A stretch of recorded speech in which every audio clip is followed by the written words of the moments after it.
ચાલુ હતો? શું કહે? આજે ગુજરાતની સહકારી પ્રવૃત્તિની અંદર 77 વસ્તી સેવા આપતી બૃહદ ખેડા જિલ્લા મધ્યસ્થ સહકારી બેંક, જેના વતી અમૂલનું પણ સામ્રાજ્ય ખૂબ વિરાટ વટવૃક્ષ તરફ બન્યું અને તેવી બેંકની આજની સાધારણ સભા અને તેની સાથે સાથે માનનીય વડાપ્રધાન શ્રી નરેન્દ્ર મોદી સાહેબનું જે વિઝન છે એ વાતને આંતરરાષ્ટ્રીય સહકારિતા વર્ષની ઉજવણીના ભાગરૂપે આજે વડતાલના તીર્થધામમાં મોટા વિશાળ હોલની અંદર 5 થી 6 હજાર જેવી સભાસદ મંડળીઓના હોદ્દેદારો અને બેંકની સાથે ખભે ખભો મિલાવી અને ખાતા ધારકો ઉપસ્થિત રહ્યા હતા.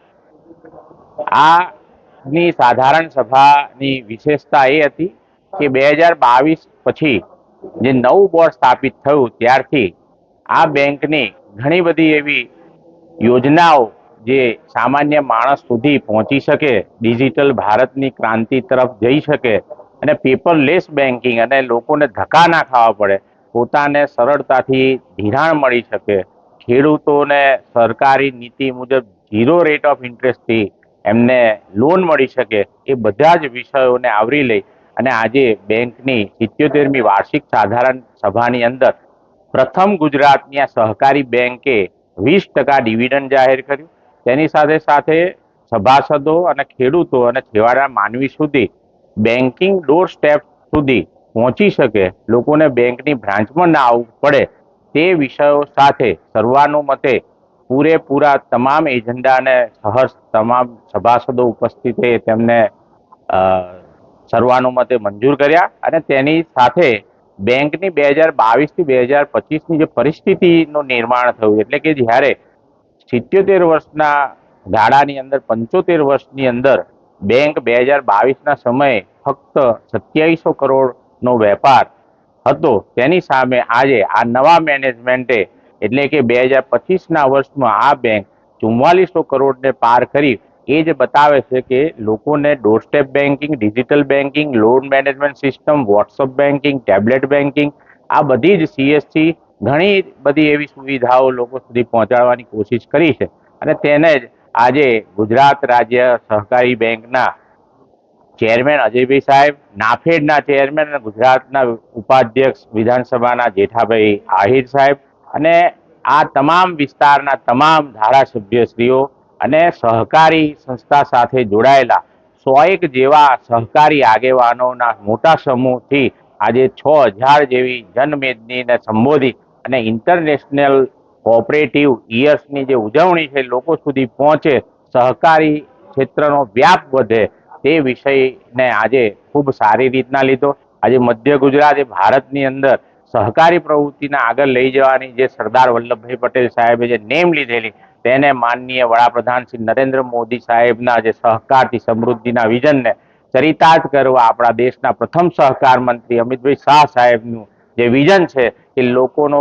સાથ અને સહકાર લઈ દરેક ઘરનો એક માણસ આ સહકારી પ્રવૃત્તિ સાથે જોડાઈને આર્થિક રીતના સમૃદ્ધ થાય, તે પણ આ વિષયને લઈ અને આખા દેશવ્યાપી C2C ના માધ્યમથી સહકારી ચળવળ થાય, તે વિષયને પણ આજે ખૂબ સરસ રીતના લીધો. તેની અંદર GSC બેંકના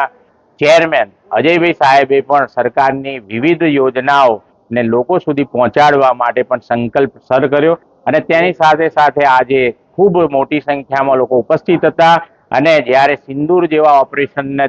ખૂબ સરસ રીતના સફળતા મળી ત્યારે આજે રેડ ક્રોસના ચેરમેન અજયભાઈ પોતે ગુજરાત સ્ટેટના હોય અને તેમની આગવી વિચારથી એનો પણ આજે કેમ્પ હતો અને ખૂબ મોટી સંખ્યામાં લોકોએ રક્તદાન કર્યું અને ખૂબ સારી રીતના મધ્ય ગુજરાતની અંદર સહકારી પ્રવૃત્તિમાં લોકો જોડાય તેવા વિષય ઉપર ચર્ચાઓ. આજે સાધારણ સભા હતી, શું કહેશો? આજે પવિત્ર વડતાલ મંદિરના સાનિધ્યમાં ખેડા જિલ્લા બેંકની 77મી વાર્ષિક સાધારણ સભા તથા સાથે સાથે આંતરરાષ્ટ્રીય સહકારિતા વર્ષની આ સંયુક્ત મિટિંગમાં જ્યારે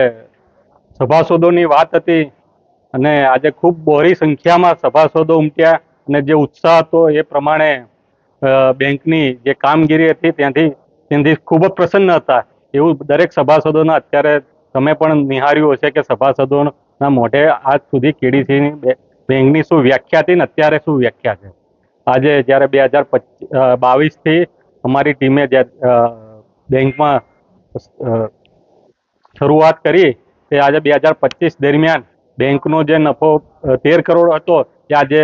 32 કરોડ જેવી માતબર રકમનો થયો છે. તેવી જ રીતે કાર્ય ભંડોળ પણ ખૂબ જ મોટી પ્રમાણમાં વધ્યું કે જેમ કે 2700 કરોડ હતું એ અત્યારે 4400 કરોડ છે. તેની સાથે સાથે બેંકની એનપીએમાં ધરખમ ઘટાડો કર્યો, જેનો શ્રેય અમારા બેંકના ચેરમેનશ્રી તથા કમિટી સભ્યોનો છે તથા કર્મચારી મંડળનો છે. અને આજે બેંકનું ખૂબ જ સારું આગવું સ્થાન આજે ગુજરાત રાજ્યની હરોળ બેંકોમાં પહોંચ્યું છે.